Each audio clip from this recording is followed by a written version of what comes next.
Assalamualaikum warahmatullahi wabarakatuh. Apa kabar anak-anak Bapak semua? Semoga hari ini kalian tetap dalam keadaan sehat walafiat dan selalu semangat untuk belajar. Baik anak-anak Bapak sekalian, hari ini kita belajar tema 7, pembelajaran ke-1, subtema 1. Sebelum belajar, mari kita berdoa menurut agama dan kepercayaan kita masing-masing. Oke, anak-anak Bapak semua, pada pembelajaran tema 7, peristiwa dalam kehidupan, kita akan membahas tentang peristiwa kebangsaan masa penjajahan. Untuk subtema 1, pembelajaran ke-1, di sini ada dua muatan, yaitu IPS dan IPA. Sudah siap untuk belajarnya ya? Perhatikan gambar yang ada di depan kalian. Tahukah anak-anak Bapak sekalian itu gambar apa? Nah, itu adalah rempah-rempah. Rempah-rempah sangat melimpah di negara Indonesia ini. Bahkan, rempah-rempah paling dicari oleh bangsa Barat. Rempah-rempah memiliki banyak manfaat, seperti untuk bumbu masak, mengawet makanan, obat-obatan, dan penghangat tubuh. Rempah-rempah tersebut sangat dibutuhkan oleh bangsa Barat. Akan tetapi, rempah-rempah tidak dapat tumbuh di Eropa karena perbedaan iklim. Rempah-rempah hanya dapat tumbuh dengan subur, dengan bagus, hanya di negara Indonesia. Nah, anak-anak Bapak yang Bapak sayangi, hal itulah yang menjadi alasan bagi bangsa Eropa untuk menjelajahi samudra, yaitu untuk mencari daerah penghasil rempah-rempah. Nah, apa saja ya faktor pendorong penjelajahan samudra? Ada beberapa faktor pendorong penjelajahan samudra. Yang pertama, yaitu keinginan mencari kekayaan atau goal. Kekayaan yang mereka cari terutama rempah-rempah. Karena sekitar abad 15, harga rempah-rempah senilai dengan harga emas. Oleh karena itu, bangsa Eropa sangat tertarik untuk mencari daerah-daerah tempat penghasil rempah-rempah tersebut. Nah, faktor yang kedua, adanya keinginan mencari kejayaan atau glory. Nah, anak-anak, di Eropa ada suatu anggapan bahwa apabila suatu negara mempunyai banyak tanah jajahan, negara tersebut termasuk negara yang jaya atau glory. Oleh karena itu, mereka berlomba-lomba untuk mencari sebanyak mungkin tanah jajahan. Nah, faktor yang ketiga, yaitu keinginan untuk menyebarkan agama atau gospel. Bangsa Eropa juga mempunyai misi untuk menyebarkan agama ke penduduk negara yang dikuasainya. Tugas tersebut mereka anggap sebagai tugas yang harus dilaksanakan di seluruh dunia. Nah, anak-anak Bapak yang Bapak sayangi, faktor pendorong penjelajahan samudra tersebut diistilahkan dengan 3G, yaitu goal, glory, dan gospel. Kedatangan bangsa Eropa ke Indonesia. Bangsa Eropa yang pertama sekali datang ke Indonesia yaitu bangsa Portugis. Bangsa Portugis datang ke Indonesia pada tahun 1511 di Ternate atau Malaka. Tujuan bangsa Portugis datang ke Indonesia yaitu berdagang rempah-rempah dan mencari keuntungan yang besar dari perdagangan rempah-rempah tersebut. Nah, pada awal kedatangan, bangsa Portugis disambut baik oleh masyarakat setempat. Namun, pada akhirnya, bangsa Portugis tersebut mendapatkan perlawanan-perlawanan oleh rakyat. Bangsa Eropa yang kedua datang ke Indonesia yaitu Spanyol. Spanyol datang ke Indonesia pada tahun 1521. Tujuan bangsa Spanyol datang ke Indonesia sama dengan bangsa Eropa sebelumnya, yaitu mencari kekayaan dengan berdagang rempah-rempah.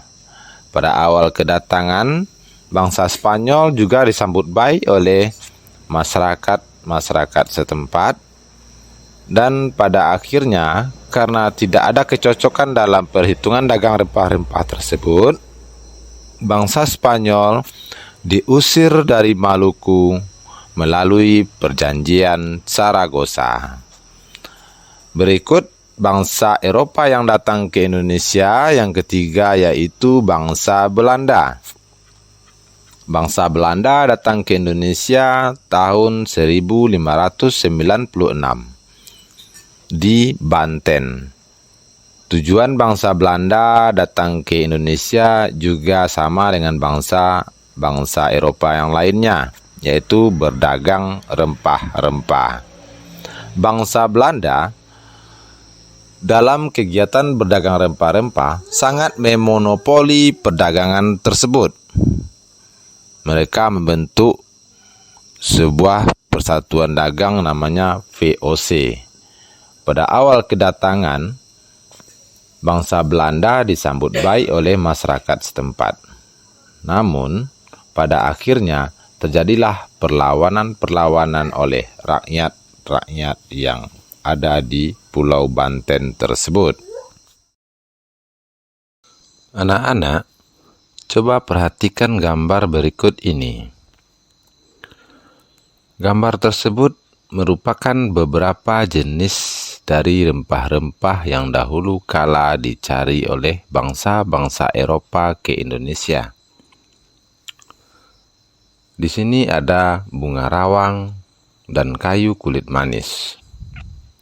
Berdasarkan wujudnya, benda dapat dibedakan menjadi 3, yaitu benda padat, benda cair, dan benda gas.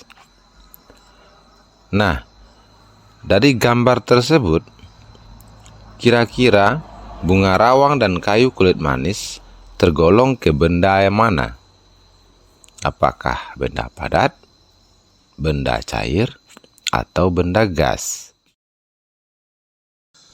Agar lebih pahamnya, mari kita bahas satu persatu tentang benda-benda tersebut. Pertama, benda padat. Ciri-ciri benda padat yaitu 1. Memiliki bentuk dan volume yang tetap dan tidak mengikuti bentuk wadahnya. Yang kedua, dapat diraba dan dipegang. Ya, jadi benda padat itu dapat kita raba dan dapat dipegang, ya. Yang ketiga, bentuknya dapat diubah dengan perlakuan khusus seperti diberi panas, tekanan tinggi, atau diberi perlakuan fisik seperti menggunting, melipat, menyobek, atau ditekan. Nah, di sini dapat kalian lihat beberapa contoh dari benda-benda padat. Ada meja, ada buku, ada kursi, ada lemari, ada pakaian, dan banyak lagi contoh-contoh benda padat yang bisa kita temukan dalam kehidupan sehari-hari. Yang kedua, benda cair. Ciri-ciri benda cair yaitu 1. Bentuknya dapat berubah sesuai dengan bentuk wadahnya. Jadi kalau benda cair itu wadah penampungnya bulat, maka benda cair tersebut juga mengikuti bulat. Kalau wadah penampungnya panjang atau melengkung, maka dia juga akan mengikuti panjang atau melengkung sesuai dengan wadah penampungnya. Ciri yang kedua yaitu benda cair mengalir dari tempat yang lebih tinggi ke tempat yang lebih rendah. Yang ketiga, dapat meresap melalui celah-celah kecil. Yang keempat, tidak dapat dipegang atau digenggam. Jadi benda cair tidak dapat kita pegang atau kita genggam, ya.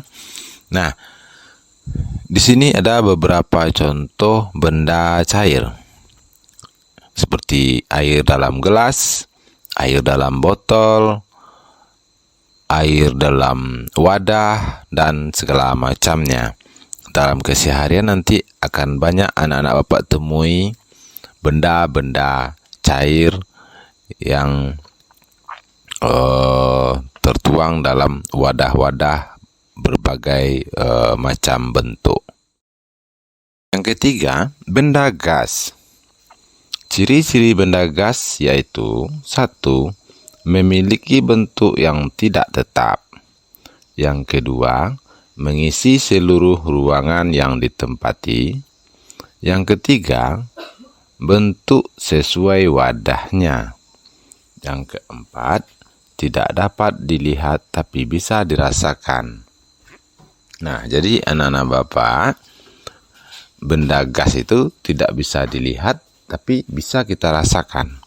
Nah, contohnya saja, dalam keseharian, di sebuah ruangan kita masih bisa tetap bernapas. Itu karena adanya gas oksigen, O2, ya. Nah, kita nggak bisa melihat gas O2 itu seperti apa, tapi kita bisa merasakan. Sehingga kita masih bisa bernapas sampai sekarang. Atau ketika kita duduk di bawah pohon, kita ditiup oleh angin, ya. Kita tidak bisa melihat angin, tapi bisa merasakan bahwasanya itu adalah angin, gitu. Nah, apa-apa saja contohnya benda gas. Nah, di sini dapat kita lihat contoh-contoh benda gas seperti asap, udara dalam balon, gas yang berada dalam tabung gas, terus pohon kelapa dan pohon-pohon lainnya yang menghasilkan O2 atau oksigen, ya. Baik anak-anak, cukup sekian ya penjelasan Bapak kali ini. Semoga kalian paham dan mengerti. Terima kasih banyak atas perhatiannya. Sampai jumpa. Wassalamualaikum warahmatullahi wabarakatuh.